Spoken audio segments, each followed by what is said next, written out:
नमस्कार दोस्तों, स्वागत है आज का हमारे यूट्यूब चैनल पर। दोस्तों, आज की इस एपिसोड में आपको संजय दत्त से जुड़ा करीब 34 साल पुराना किस्सा बताएंगे, जिसे जानने के बाद आप दंग रह जाएंगे। उनके उस रौद्र रूप और कारनामे को चाहने वाले आज भी भूले नहीं हैं। चलिए जानते हैं उस किस्से के बारे में। 63 साल के संजय दत्त ने अपने करियर में कई शानदार फिल्में दी हैं। वे आज भी दर्शकों पर उसी तरह छाए रहते हैं जैसा कि वे अपने करियर के शुरुआती दिनों में थे। हालांकि जब संजय दत्त का करियर चरम पर था, तब वे अपनी पर्सनल लाइफ की वजह से खूब नेगेटिव खबरों में रहते थे। उनके बिगड़ैल मनमौजी स्वभाव से लेकर अफेयर और ब्रेकअप से लेकर उनके ड्रग लत की वजह से चर्चाओं में छाए रहते थे। कुछ ऐसा ही एक बार उन्होंने गुस्से में कुछ ऐसा कर दिया जिसकी वजह से फिल्म की शूटिंग सेट पर दहशत मच गई थी। हिंदी फिल्मों में कदम रखने से पहले ही संजय दत्त ड्रग्स एडिक्शन के कारण चर्चा में रहे। फिल्म में आने के बाद नशे की हालत में राजेश खन्ना पर गोली चलाने की घटना से उन्होंने काफ़ी सुर्खियां बटोरी थी। कहा जाता है कि इन सभी घटनाओं के बाद संजय दत्त ने जब नशा छोड़ने का फैसला किया और अपने करियर पर ध्यान देना शुरू कर दिया, तब पूरी दुनिया ने सोचा कि जूनियर दत्त ने अपने गुस्से पर काबू करना सीख लिया है। हालांकि ऐसा नहीं था, क्योंकि तभी साल 1990 में एक सनसनी मचा देने वाली एक बड़ी खबर सामने आई, जिसे जानकर हर कोई कांप गया था।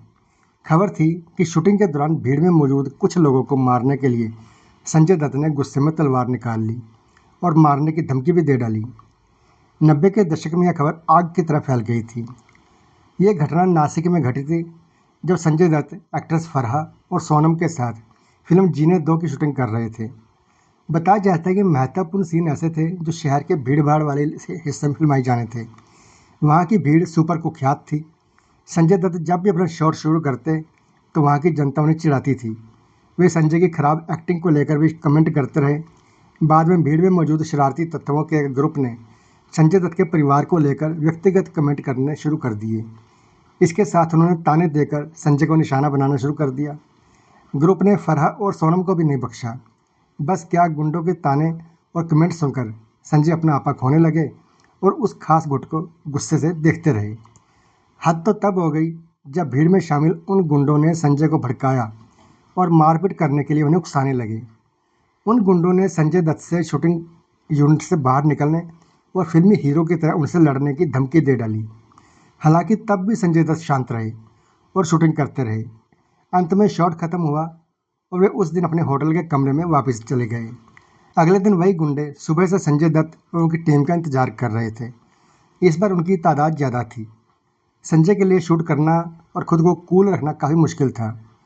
सौभाग्य से उस दिन उनके पास शूट करने के लिए बहुत कम सीन थे और दोपहर तक उन्हें शूटिंग से छुट्टी मिल गई थी। किसी तरह दिन गुजरा, शाम हुई तो वे गुंडे उन्हें फिर से परेशान करने लगे। संजय दत्त ये जानते थे कि यह तब तक समाप्त नहीं होगा जब तक कि वह उनके खिलाफ कुछ गंभीर कदम नहीं उठाते। अगली सुबह संजय दत्त शूटिंग लोकेशन पर थोड़ा जल्दी पहुंच गए और इन गुंडों का इंतजार करने लगे। थोड़ी देर में गुंडे भी आ गए और फिर संजय दत्त को छेड़ना शुरू कर दिया और फिर से लड़ने के लिए उकसाने लगे।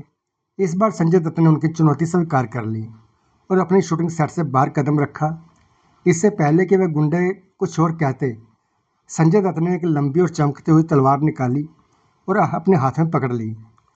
अपने रियल लाइफ छवि की तरह संजय दत्त ने शर्ट उतार कर फेंक दी और चिल्लाना शुरू कर दिया। उन्होंने उन लोगों को अपने सामने आने की चुनौती दी और कसम खाते हुए चेतावनी दी कि वह किसी को नहीं बख्शेंगे और किसी को छोड़ेंगे भी नहीं। संजय दत्त का ऐसा गुस्सा देखकर मौजूद भीड़ भी डर गई और वहीं वे गुंडे डरकर इधर उधर भागने लगे। 10 मिनट के अंदर शूटिंग सेट का पूरा माहौल बदल गया। सेट देखने के लिए वहां खड़ी भीड़ में एकदम सन्नाटा पसर गया। हालांकि इसके बाद संजय दत्त ने अपनी शूटिंग फिर से शुरू की और कुछ दिनों तक वहीं बाहर शूटिंग करते रहे। फिर सब कुछ सामान्य हो गया। तो दोस्तों अगर आपको वीडियो पसंद आया तो लाइक कीजिए, शेयर कीजिए और ऐसी और वीडियो देखने के लिए हमारे चैनल को सब्सक्राइब जरूर कीजिए। धन्यवाद।